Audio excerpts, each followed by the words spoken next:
Shouldn't shouldn't I live here instead? 2024. And welcome today on this lovely afternoon to our talk with artists in residence with Being Seen's festival at Workman Arts and at Tangled Art, Michele Dickson. I'm going to start us off with a land acknowledgement. So, we want to acknowledge that we operate on unceded land that has been the home of Indigenous peoples and nations long before colonial documentation of time. Specifically, the Haudenosaunee, the Anishinaabe, the Wendat, and the Mississaugas of the Credit. People who continue to live and work here in what is currently known as Takaranto, or its colonized name, Toronto. And that's where we're hosting this artist talk today. The land here being made of connecting waterways and lakes has always been a gathering space for relation, ceremony, and trade across nations. And it's home to many diverse First Nations, Inuit, and Métis people here, as well as being the meeting ground for the urban Indigenous and Two Spirit Toronto community. We want to ensure that the work we're doing here together today and onward honors the original peoples of this land and ensures the radical spirit of decolonialism throughout. So here in Toronto, we're covered under Treaty 13 and operate under the dish with one spoon wampum belt. This is a treaty between the Haudenosaunee and the Anishinaabe and a mutual agreement between nations for sharing land and resources. And that importantly, we all have a responsibility to care for this land and those who live here, to honor both the past and living traditional caretakers of this land. We must take a firm stance towards Indigenous sovereignty. And it's up to all of us, settler and non settler, to remain vigilant and understand the context of which we're making a land acknowledgement in 2024. Acknowledgement should be the first step into awareness and action. And when we're discussing disability, like we are today, we must realize that we're living through a mass disabling event that disproportionately affects the marginalized. Indigenous peoples across Turtle Island are actively facing disabling violence, trauma, and wrongful imprisonment of water protectors, face continued construction of nuclear waste sites adjacent to Indigenous reclaimed territories, and have also faced the brunt of COVID-19. Colonization is actively happening around us, both here and the global sphere around us. And so we cannot quote unquote "crip" without remating in conversation with that complex concept of decolonization. Part of working towards that means being accountable to the systematic relationship we all have with one another in the arts and what power curating stories of our culture and its heritage has. And that's the approach we hope to take with access today as well, ensuring that the work of accessibility and decolonization remain in deep relation. We hope everyone here today recognizes the interconnected ways colonization has impacted disability. Access is an act of resistance, and that's what we hope to kind of talk about today. On that note, I welcome you to take a relaxed approach to this talk. Feel free to take it from your desk, your bed, the floor, at the dinner table, whatever capacity allows you to participate. Please, if you're asking a question out loud, speak at a conversational pace, and feel free to use the chat to ask questions or make comments, and we'll gather them for the Q&A section that's at the end of the talk. And with that, I'm just going to introduce everyone who's going to be speaking today. So My name's Jack Hawk. I use he, him pronouns. I am the outreach coordinator here at Tangled, and I also curate the vitrines. I worked with Workman Arts, who also did a lot of the curation of this, Paulina and Josh, to get Michelle's work up here. Um, for a quick visual description of myself, I am a white passing mixed Indigenous person, especially since I've been in my basement for a couple days. Um, I have long mullet black hair with bangs parted in the middle and blonde streaks, a black beanie, pink headphones, and a floral red and yellow shirt. Um, and with us, we have Michele Dickson, our artist in residence, and Rob Colgate, our poet in residence. Would either of you like to introduce yourself first? I can go. Again, my name's Michele Dickson. My pronouns are she, her. I'm a multi-disciplinary artist. I use just about everything to make art. Um, I'm also a poet and a writer of fiction, nonfiction, and flash fiction. Uh, I'm coming to you from Toronto, or Scarborough, rather. And I'm very, very pleased and honored to be here today.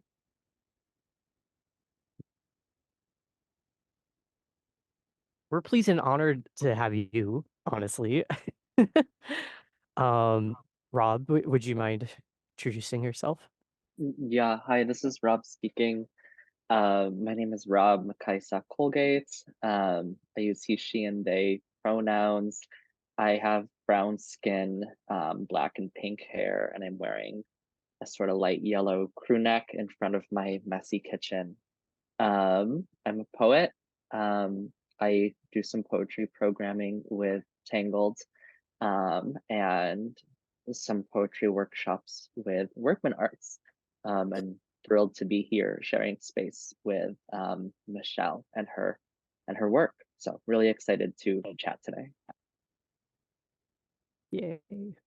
I'm very excited because I want to say we've had like some kind of experimental artist talks this year, and I think this is our second time uh in a long time, uh other than when we did earlier this year, starting the artist talk with a poetry reading.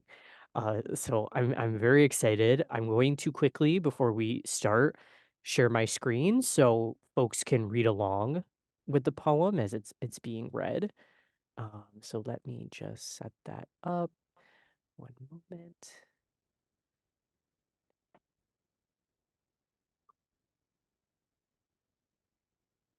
Okay. Does this look okay on everybody's screen? Great. So, Michele, this is your poem Slow, which we also have featured as a part of the exhibition here at Tangled. If you wanted to take it away. Okay, slow. Voices encroaching, I am free, titled. This moment is likely to be. I tied either. My worker gentleman, gloves, hands in blue, naked and framed only. He is strong. He takes pride in his work, teaching me of another generation, a different time. We laughed at our jokes. Wife and I, she says I'm her girl. I blush. Mom always waiting. She thought of her father too, but never had one in mind, savoring the scent of food cooking, scrambled, scenario of all things visible, parallel to what you have become. available for the last few years, lasting on an opportunity that will enable. I pick an orange and mom peeling it. They are lessons that make memories. Introduction to my family since 5 years. Cats and chairs taken by few. Hold. I'm adorned with perfume and sweaty sheets. I lie. I slept. Medications until my eyes opened. To love, handed to me by connection. Mike, Connie's, Sylvia, so many to make a ship that carries a barge afloat on high. Pink and soft petals, feathers, king size. Only get what they have, picking over. See you later, alligator. Finery, rapini, lentils, water in cases. I'm swimming in this bed. A small leak, massive damage, pumps, the materials that supply. A bamboozled can suffice. I live here instead.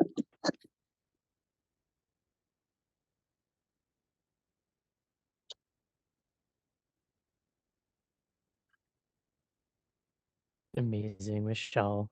Um, so it, those thank you for reading this beautiful poem for us. We actually together ended up deciding that the show we drew the title of it from that last line, I live here instead, which to this day I feel like that line has had quite an impact on me. But I would love to pass it over to Rob to kind of talk to you about this poem and your experience with it. Yeah. Yeah, hi, this is Rob speaking. Thank you for this poem, Michelle, and thank you for your reading too. I think in the reading, something so generous and evocative with your voice. I think, I mean, I don't want to get into everything all at once, but it makes a lot of sense in your voice. I think with the distinct sort of choices and language you are making. I'd love to just open it up by asking if there's any background to this poem you want to share or any context you want to give to how it's been written. Just sort of, you know, I don't want to start asking questions about the poem without you maybe saying something important about the poem you want to share to sort of give us context. Okay, well, I'll back up a little bit. About 5 years ago this month, as a matter of fact, I fell in my doorway to my bedroom and I broke in 2 places, clean break right through my femur, my right femur. I spent 2.5 months in hospital and I was bedbound. The surgeon said I'd never walk again. So I wrote the poem from what I know, and I called it slow because, well, for one reason, when my PSW, whom I view like a father figure to me, because I never had a father figure, he cares for me, and we actually do have a family kind of a relationship. And it takes him time to care for me every day. And my mother's involved his assistant is involved. And we kind of get together over this every day. I see them and we talk. He tells me stories of his youth, and we just get along so well, the four of us. And that's very important to me because it means that I'm blessed. Not only am I lucky, but I'm blessed to have this kind of care in my life. I could easily have gone to a long-term care facility, you know, and the poem was written talking about the care that I get, the comfort that I get, the repetition, I'm searching for words right now. Serene, I'm thinking of one. You know, it's just the absolute excellent care that I get. And I haven't always, but now I do.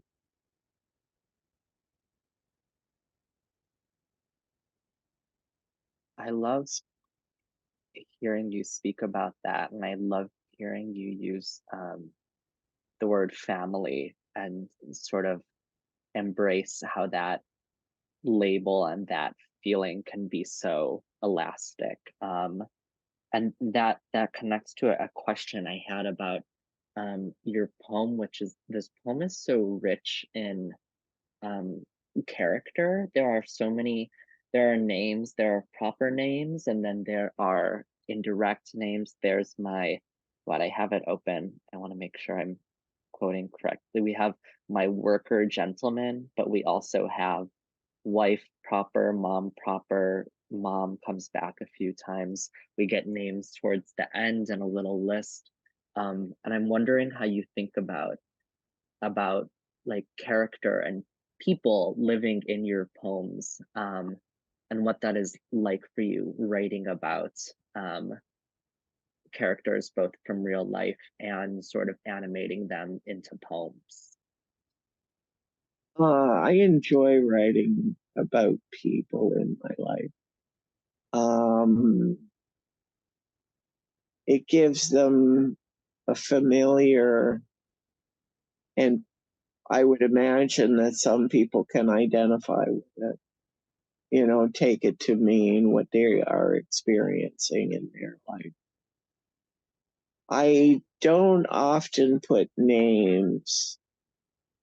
I like to leave that open for interpretation.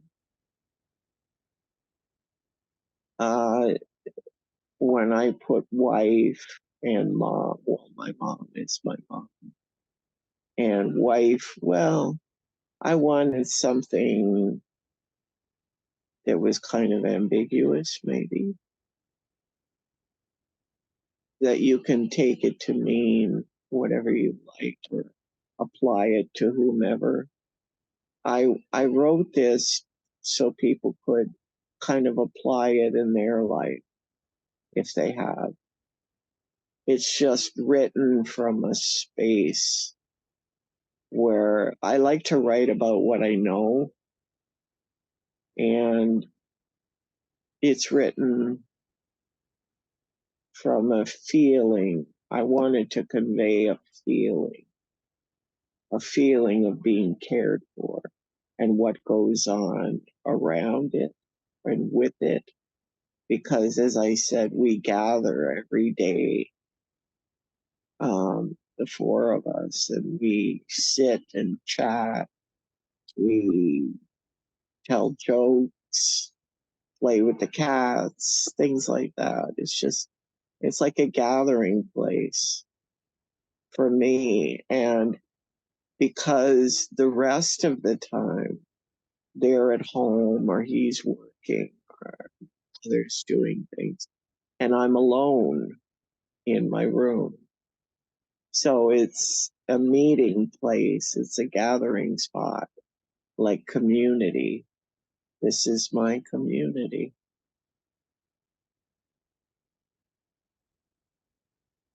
I love that notion of the poem as a gathering space. I think there's something very physical about poems that we don't always immediately jump to. And I love sort of the way you've taken the medium of the poem and turned it into something so like physically communal. I also love hearing you talking about you write what you know, and you want things to be both familiar and evoke a feeling, but also be ambiguous so folks of all backgrounds and all sorts can connect with your poems. Um, this sort of writing what you know, I'm curious what brings you to writing over other media, specifically, I guess, writing poems over maybe visual media, because you do work across so many disciplines. And for me, this poem was very visual. I kept thinking about the notion of a tapestry, the way you use punctuation to sort of create these lists, and you write what you know. So we're getting little images from all over your life that are both familiar and ambiguous. And so the poem felt very um, visual to me, but I also know you work in the visual arts. And so I'd love to hear you talk about what brings you to one form or one genre or one media over another in any particular moment of your practice. I tend to write more personal poems, and my art, well, with this exhibit, is very personal to me. But my writing, it's a little bit different. And why I chose writing, because number one, all you need is your device or paper and a pen. When I don't feel like creating art, like visual art, which is what I do, I will spend time writing either poetry or the other types that I do. And I chose it because it's easier for me to write than it is to create. I have physical disabilities, and I have to do everything while lying down. Everything gets put on my belly, and I just work from there. So, yeah, when I don't feel like getting everything out, because my mother is kind of like my co collaborator, she will do certain things for me that I can't get up and do. Um, and in life, she's like a co collaborator. She's my confidant. Um, she's my friend. And we're very, very close. We've been living together since I was 21 and all of my childhood. And I respect her. And I respect all my family, the four, the other three, including me. And the other thing about writing, too, sometimes I'll write things that are kind of painful and triggering. And I like to get it out of my mind and on paper or on a device. And that way I can put it away for a while and just not think about it. Or when I'm feeling up to it, look at it again and say, okay, this is what I'd like to change. I'm very fortunate. A lot of my poetry, like 99% of it, never goes through an edit process. I just write it and I leave it that way. And I like it that way. once in a while I'll see something that's repeating and I might put a different word in there, or change it around. But for the most part, I don't do that.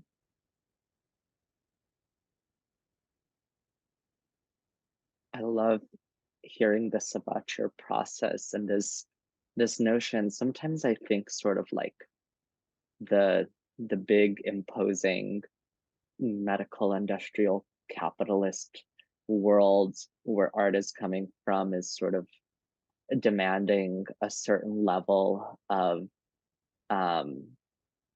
fixed attention, or maybe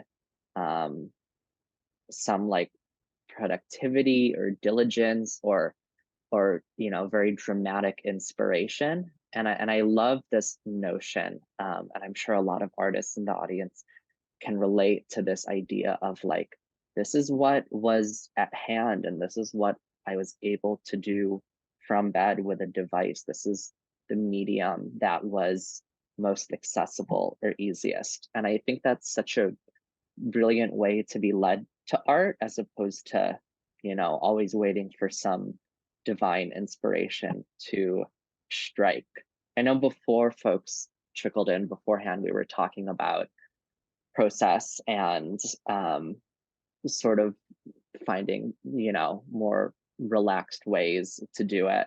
Are there any other quirks or nuances of your process, both in poetry and in all the other disciplines of your art, that you are proud of, or that you are embarrassed of? Or I can put you on the spot. Any little nuances in your practice that are maybe unique to you or feel like that? I don't know if it's unique. Right now I'm working on something. I like to do poetry sort of like thought from my thoughts, from like a freedom through my thoughts. I'm a little nervous, so I'm forgetting the word that I want to use.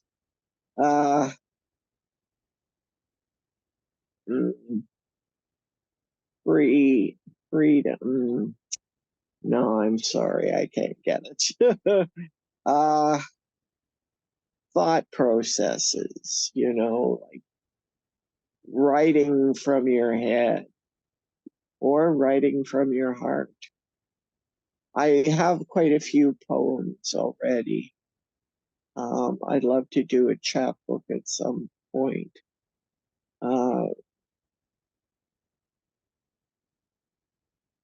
My techniques or anything aren't unique. They're just, to me, I'm just kind of average, just like your average person with a disability, just like so many people in this world. Yeah, I try to honor every compliment that people give me, because there was a time when I didn't. And I remember all the times that people stomped on me, but I also remember the time people were good to me. And I guess I kind of tried to get through the bad and kind of focus on the good.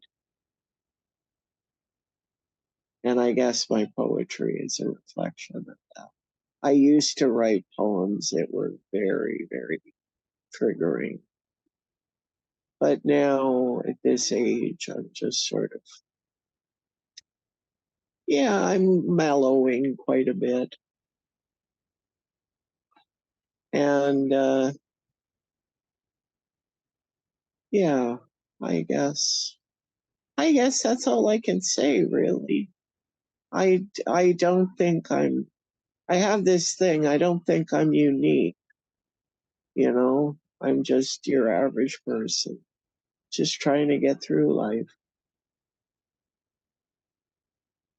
Well, I thank you for sharing all that. And I think there is something unique and powerful in claiming the idea of being an average person getting through life. That itself is quite challenging and commendable, and I think sets you apart if your work isn't already setting you apart.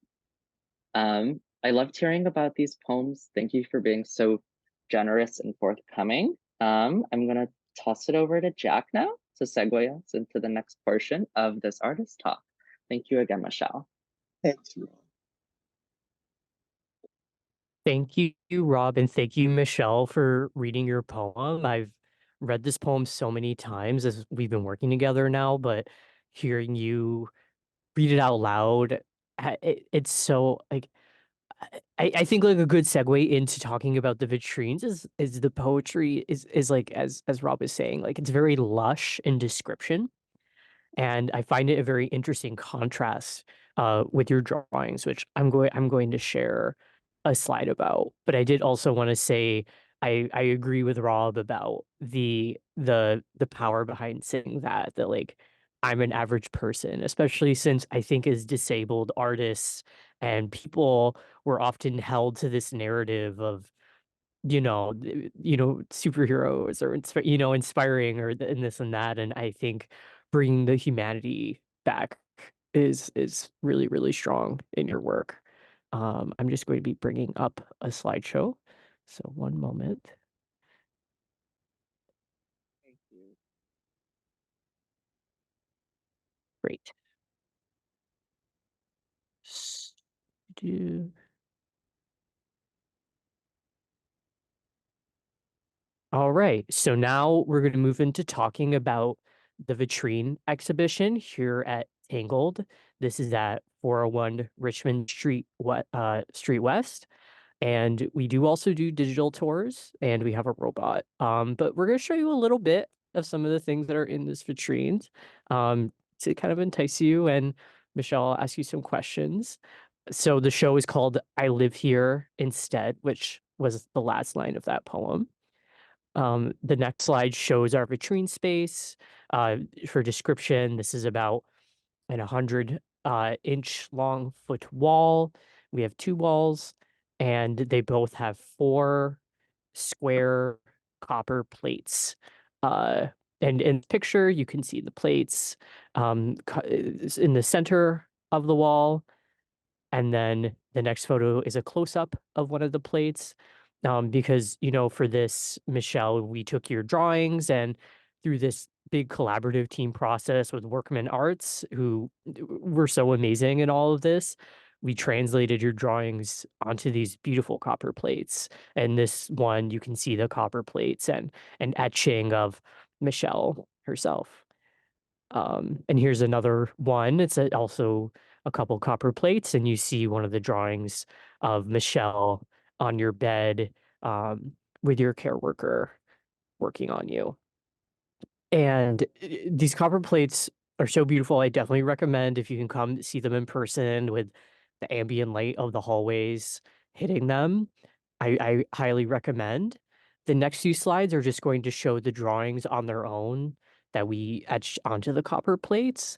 And something that when we were talking about the poetry, I was thinking about where, again, there's so much lushness in the description and the character. And then the drawings themselves, I'm not sure how you feel, but when I interact with them, when I sit with them, I almost feel like a peaceful, quiet stillness in these intimate moments that you're drawing. And so I was wondering if you could talk a bit about what these moments you're drawing are and what they mean to you.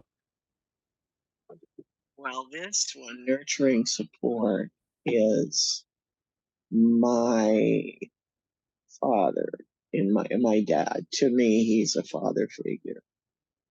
He is a PSW by trade. And he's very, very positive, very upbeat, very positive. He's got 1,000,001 jokes, and I wanted him to be included in this show. His portrait is a little bit different, but I love him, and I love what he does for me every day without tire. Yeah, I just love that drawing of him. His name is Curtie Henry, and Mhm. he's an amazing person. He's had an amazing life, and I'm very blessed to have him and his assistant in my life. And this drawing just, to me, it's the one that kind of encompasses the whole show for me. When I look at it, I just want to smile. Yeah, me too. And I definitely feel like I think that's what's so incredible to me about your drawings is, like I said, there's there's no color. They're black and white, and then on the copper plates, they're just the color of the copper. And yet they're very evocative to me. Um, like I feel like especially the perspective of this photo or this drawing, for example, like I feel like I'm seeing this intimate moment through, like, your sensation, if that makes sense. Could Yeah. you talk about a bit about that perhaps? Yeah. Yes, he gives me a lot of nurturing support. Mhm. Um, he does everything he needs to. He takes his time, and I wanted to show that with this. Just put the focus on him, because if I didn't have him, I would be miserable. And yes, he also believes very strongly in the work that he does. He does not see it as work, he sees it as a hobby. And he says, I love to do it. And we often have deep discussions about what care is. And in his own way, he says, it's not just care, but you have to really care about the person that you're helping. And I believe in that a lot. And it's nice to have that echoed, into my life, in all aspects of my life. It makes me a happier person. I know that I'm blessed to have him. And not only does he work here, but he also, you know, we're very close. And he's always telling me about his life. And we have deep discussions about life. And just can't say enough good about him and about this drawing. I love it. So, like, with this drawing, like, are you drawing from memory most of the time? Uh, kind of, kind of. Mhm. That's my little secret. Oh, I see. Kind of memory. Yeah, I am. I got his assistant to take a picture of him, Mhm. actually, and with his gloves and his mask and everything. Mhm. And that's the way he turned out. So I drew. I didn't trace or copy. I just drew him. Oh, of course. Yeah. That actually brings me to a question I had. I'm just gonna skip ahead through. There's a couple drawings, but I want to go to one specifically for this question. And I'll go back to some of the other ones. So you have two drawings here. This first one is called PSW hands on, and there's these ungloved hands. touching a part of your body. And it's a simple black and white drawing and very like suggestive line work you're using. And then there's another drawing called Standard Care where there's a similar action going on, but that the hand is gloved. And I feel like I remember talking to you and you were saying there was an intentional choice around featuring the glove and the way that you wanted to show touch specifically as someone with the relationship you have. Do you what do you have something to say about how that comes out through the work? Uh, well, I trust Kurti with my life, and I'm a survivor of violence. So it took me a while in the beginning to feel comfortable with being touched by a stranger. I think that was one of the hardest things for me. But I'm glad that I did, because the level of excellence, when I remember all the times I didn't get it from other people, the level of excellence, and I tried to show that with pardon me, with the drawings.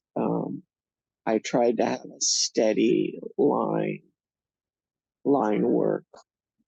I'm really not into doing shading and that. I like to just do and kind of abstracted semi to, kind of hint. And he's very strong. He can support me all on his own. Yeah, I like this one because it's touching of my body and giving trust. And he trusts me not to whatever, not to be negative or whatever.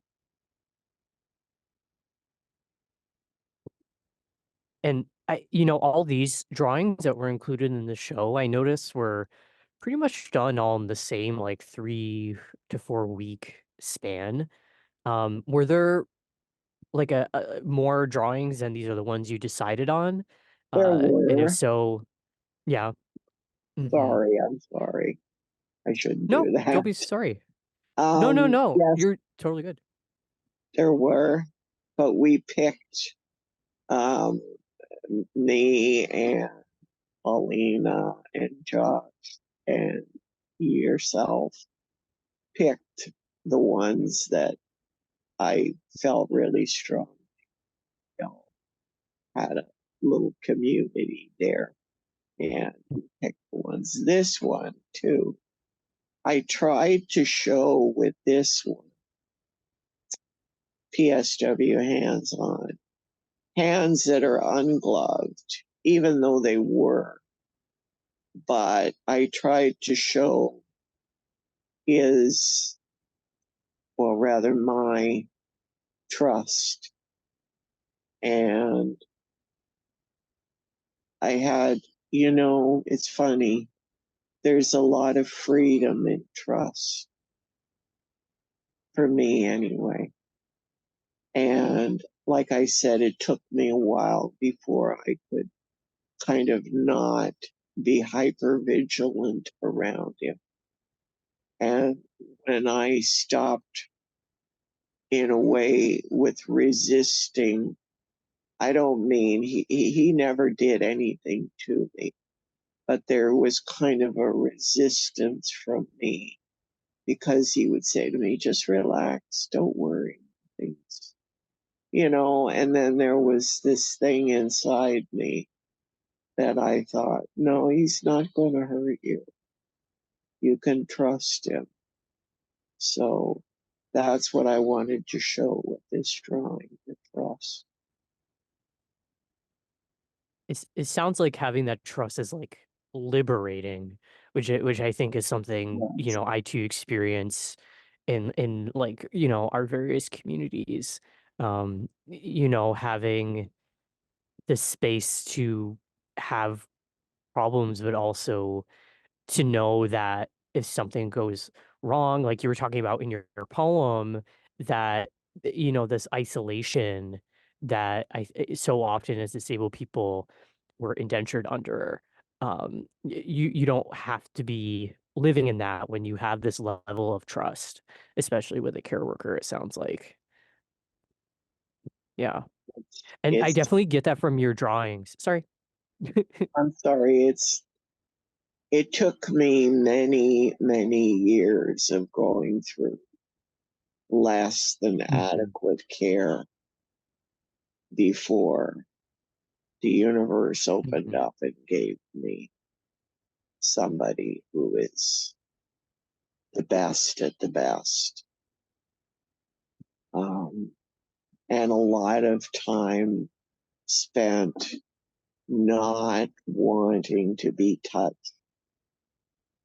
And I don't mean from him, but I mean from others.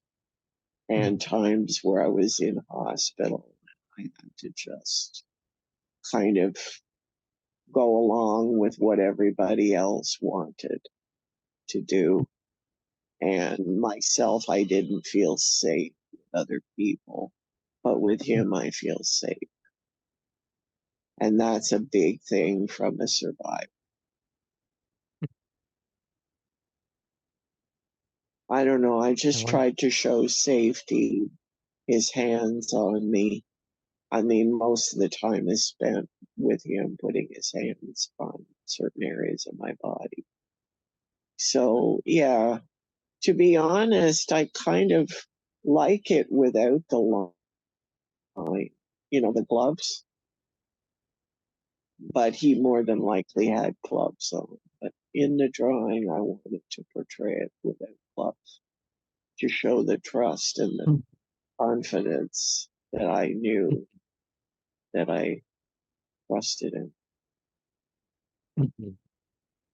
Yeah, and I mean, first of all, like I said, when I'm encountering your drawings, I think a lot of the words that come up for me are intimate, peaceful, quiet. It kind of reminds me of when there's like an ambient light coming through a window and you're seeing all those gentle particles like floating about. Because I'm gonna go back to like this drawing, for example. Like there's all these little details, but they're not overwhelming. I think that's something really beautiful about your work is you have so much going on, but all the lines flow into one another to create something cohesive and almost dreamlike. And when you're talking about like not having the gloves on, I get the sense that there's like a nakedness about your drawings. I mean, you're often even outside of these works drawing naked figures, right? But in a way that again is very human, very at peace and serene. Uh yeah. No, and I just was wondering if you could talk about that a bit. And again, Yeah. this like the way you use the line work to like you were talking about before to bring that out. Oh, thank you. Um, yeah, I like to just kind of hint at things.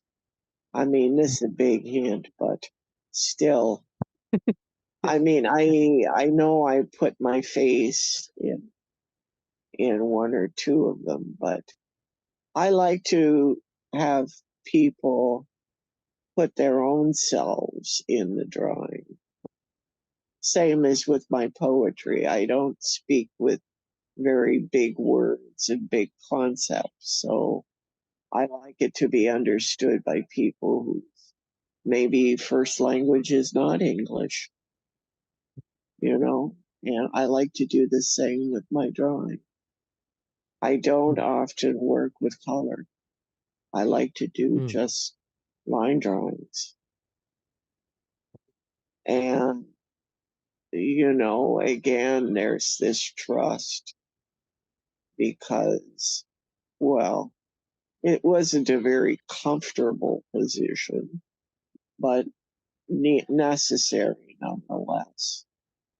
Um, yeah, and I don't know. I like the lines in the arm and the leg.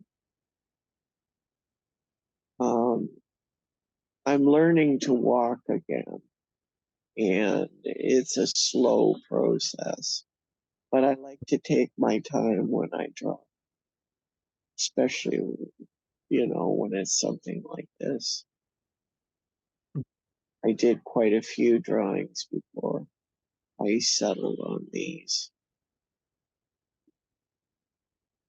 Yeah, I was gonna say every line feels very intentional.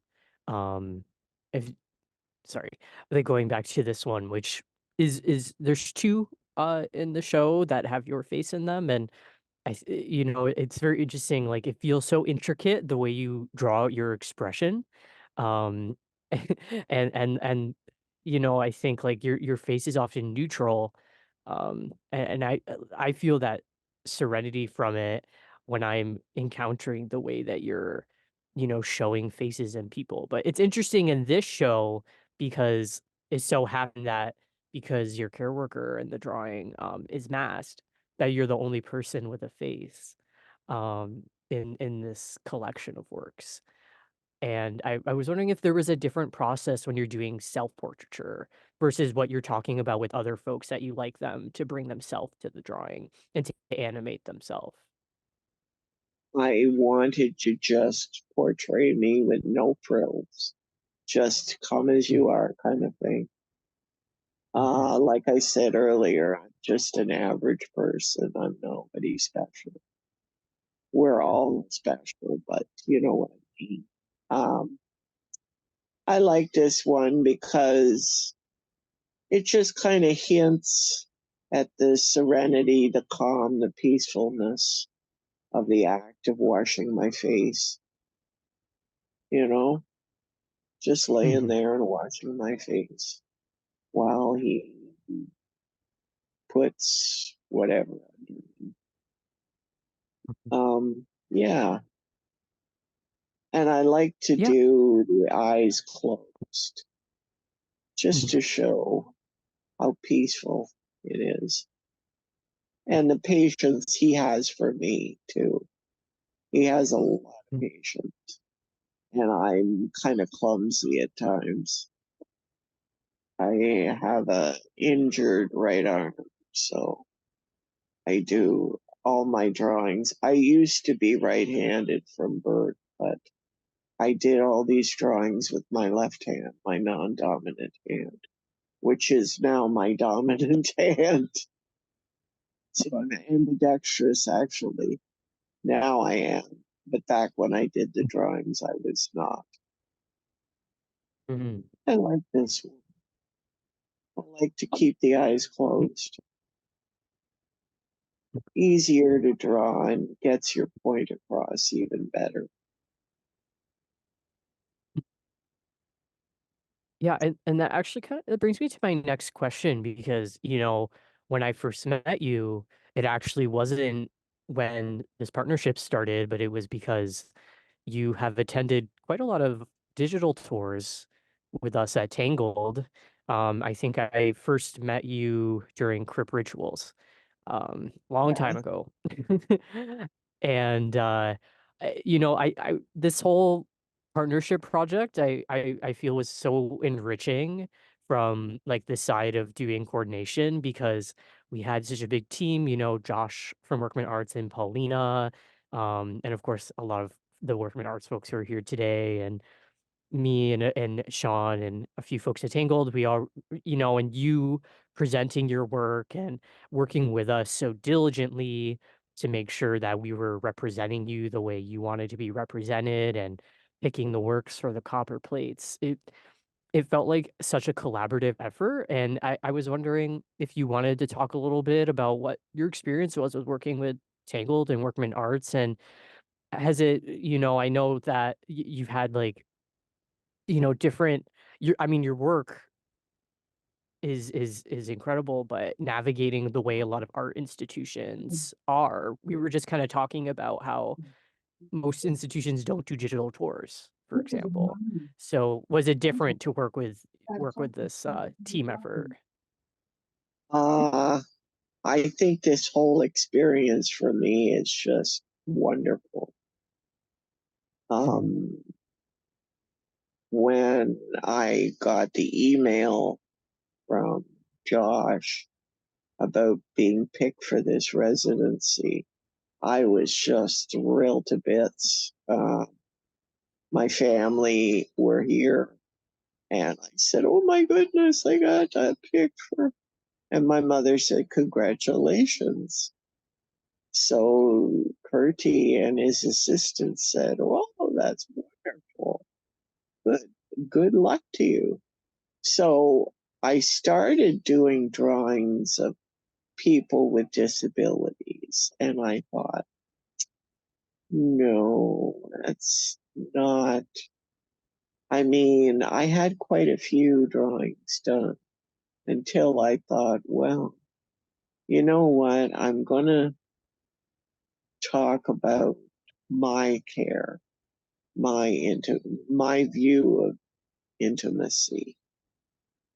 And yeah, it blossomed from there. I still have the drawings somewhere, I think. Yeah, somewhere, but I'm not sure where they are. Yeah, can you reinstate the question again? I'm sorry. No sorries needed. I definitely was talking about a lot at once.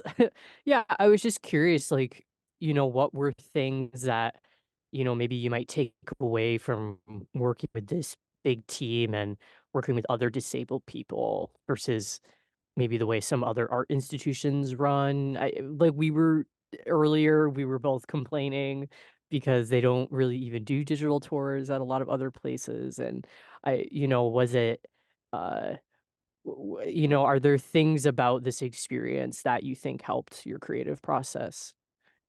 Oh, definitely. I mean, working with Workman Arts is just amazing.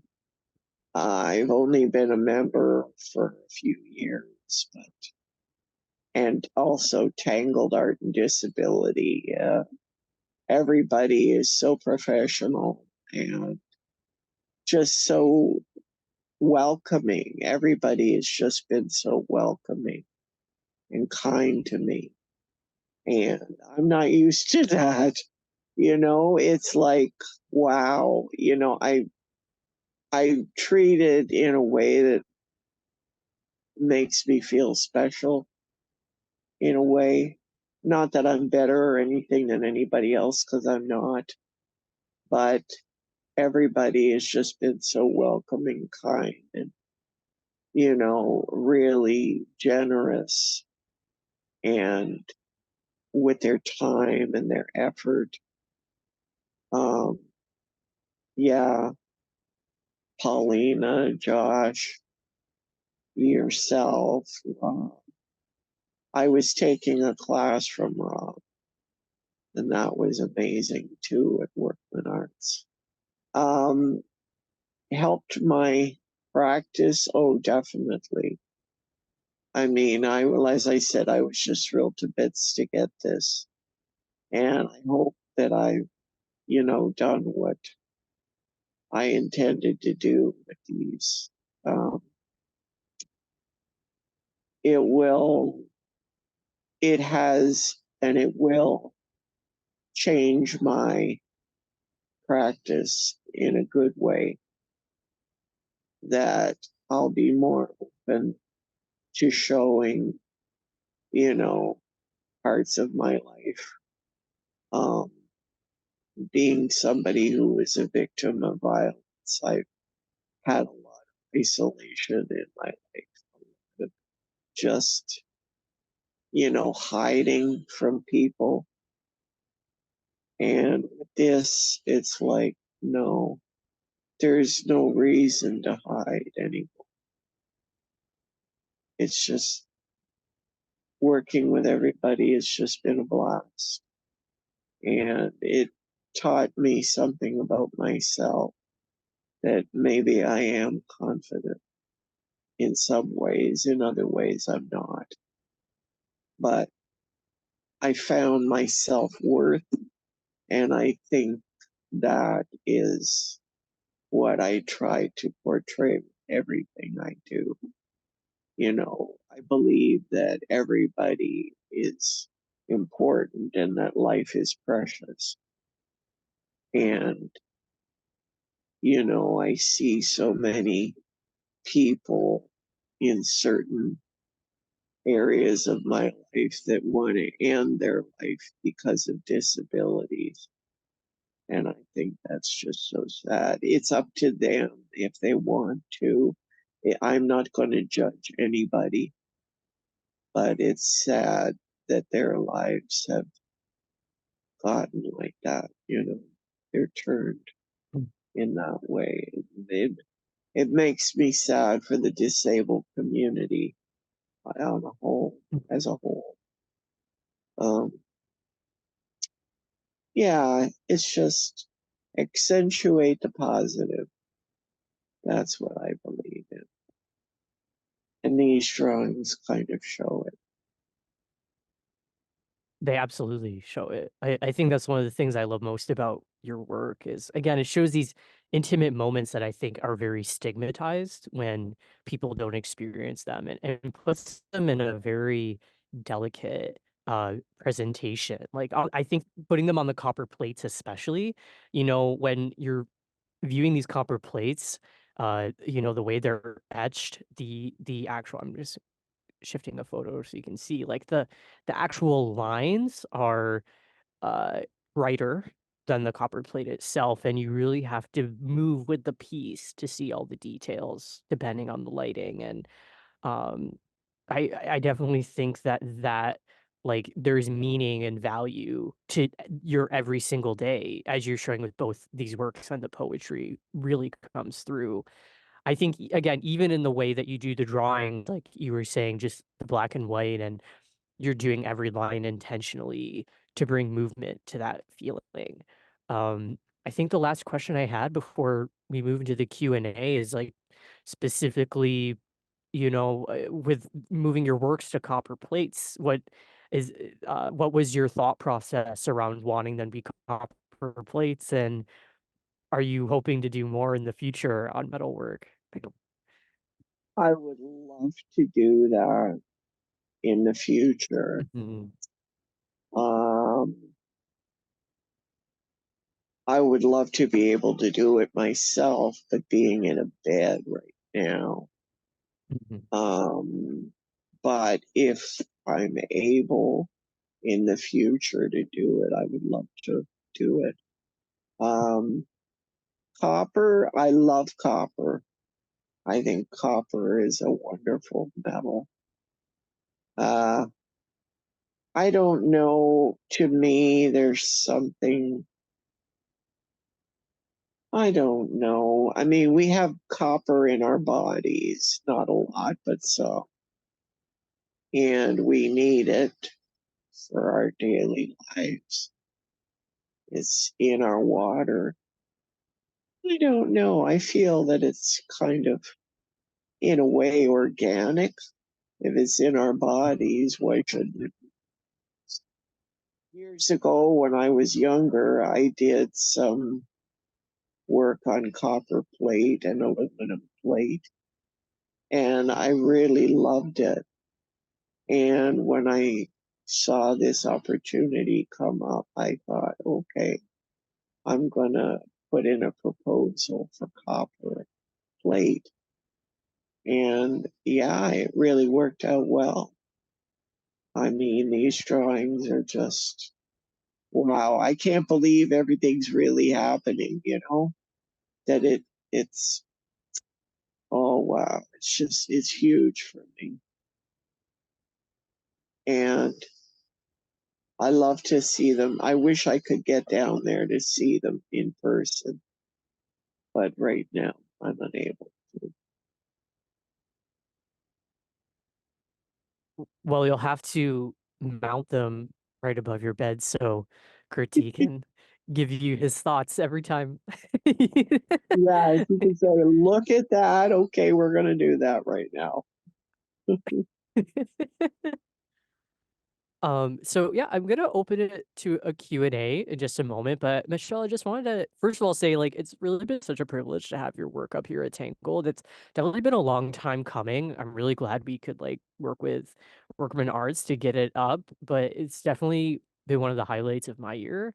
I wonder if there's just any last things you wanted to say about, either the poetry or the drawings or just the exhibition in general, any last things that might be in your head that you wanna get out?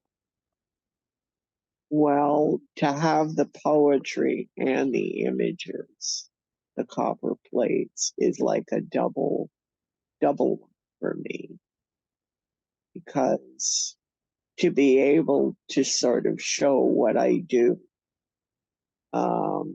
in a gallery space is the be all and end all for me right now.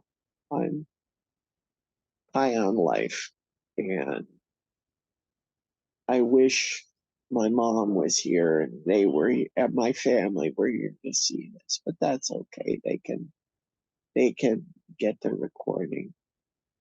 Yeah, I read to Kurti the poem this morning, and he really loved it. And he was so flattered that I included him in the exhibit where, they were chosen.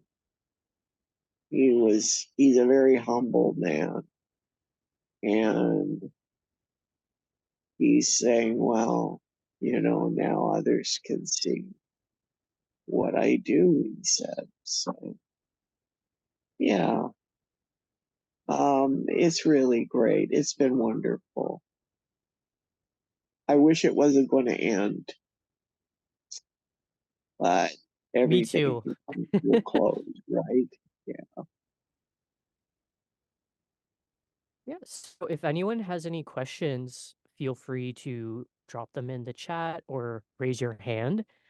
Also, Michelle, am I remembering correctly that it's your birthday? No, in March it was. I'm 59. Right.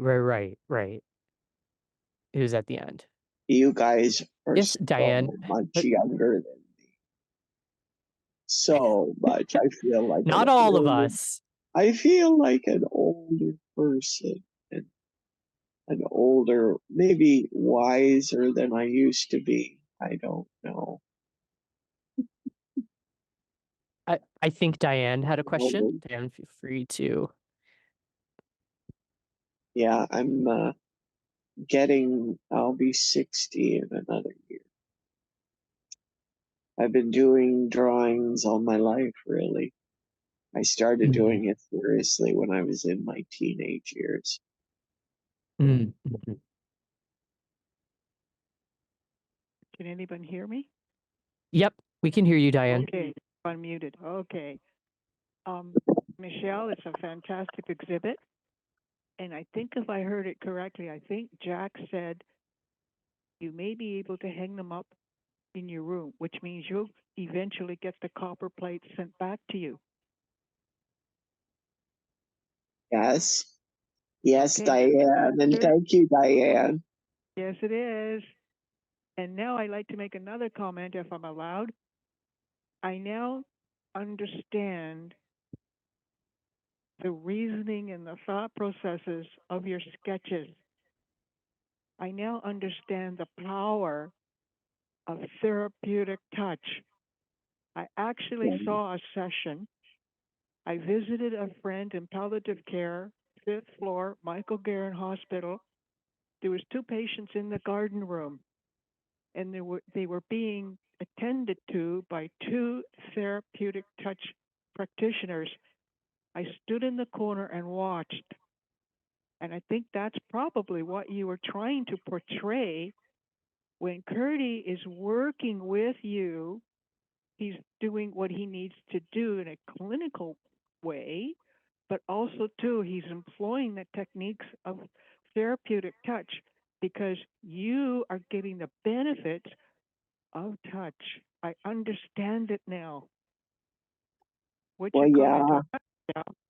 yeah, I do. I mean, I get the benefits of anything that he can give. He's just an amazing person, somebody I've learned to emulate to a certain degree. And as I said, we're always joking and laughing. And, you know, we talk about life, we talk about heavy stuff, but we talk about light stuff too. And he's always calling my mother his cougar. uh, Pardon me for saying so. My mom thinks it's a bit of a joke, but it's just the lightheartedness that we have. So thanks for coming, Diane. Oh, you're quite welcome. And one other comment. How long does the resident artist in residence last? Is it for a 12-month period? And I guess one of the benefits or options left to you is to produce sketchings or whatever, and you can have a personal exhibition that you're having right now. Do I get the idea? I think that this is it, but I'm not really 100% sure.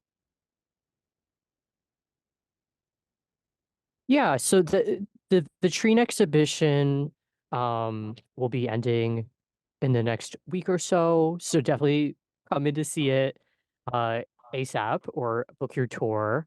But this is definitely, in my opinion, just a step in the continued journey for you, Michelle. Thank you. Thank you guys so much. Yeah. Did anyone else have any other questions or comments?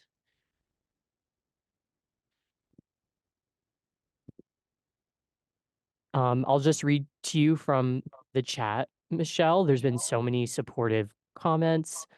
Terry Robertson said, "Hi, Michelle. What a wonderful artist talk. Well done." Farron said, "Thank you, Michelle, and all. Truly beautiful show." Susanna says, "That's such a life-affirming message. Thank you again, Michelle." Janine also said, "Such beautiful writing and copper works, and thanks to everyone in the team." And then Danielle Hyde says, "So grateful to hear you speak. It has me reflect on my own OCD when I cannot touch something because of the level of fear it causes and the absence of that connection. It really reflects how safety isn't the absence of threats, but the presence of connection." That's really profound. Beautiful. Well said. Yeah. Anna B says, "Thank you, Michelle." Sin says, "The conversation has been gorgeous." Thank you. Thank you, everyone. Great. So yeah, if anyone has any last minute questions or comments, again, you can put chat and raise your hand. Otherwise, I think we'll start closing up the talk.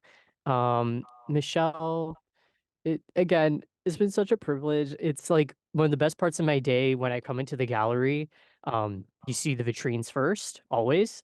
I have to walk by them to go unlock the door, and I feel almost like I have a friendship with your copper plates at this point, being Well, around them you so do. intimately. You do.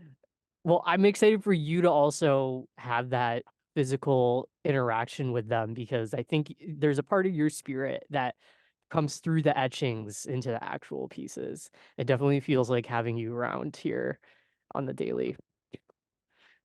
Well, I'll tell you what, if I walk again, I will come down and visit you guys. Anytime, but also come on our robot anytime. I'll wear my mask and I'll make an appointment.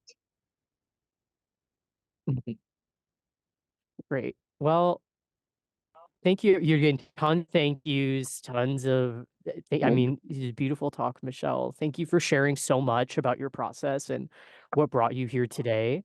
And thank you, so everyone. much. Thanks so much, everyone involved. I really am blessed. Yeah, Renee says, "I've been looking at your work for a few weeks now, and I feel privileged to have opportunity to view the work and think on it. So thank you for sharing your work. Thank Lots of you. thank yous. Yes, Great. I appreciate that. Thank you, everybody. I think we're going to start closing up. We will have the recording available if anyone would like it to review the talk. And Michelle, I'll make sure you get that to send to your people. Thanks a lot, Jack. All right. Thanks, everybody. Thank you, everyone. Thanks, Rob. Oh, yeah. Thanks, Rob. Amazing. Thank you, Jack, Michelle, and everyone. This was so wonderful. And we'll talk soon. Yay. Bye, everybody. Bye. Bye-bye. Tango Art Plus Disability logo.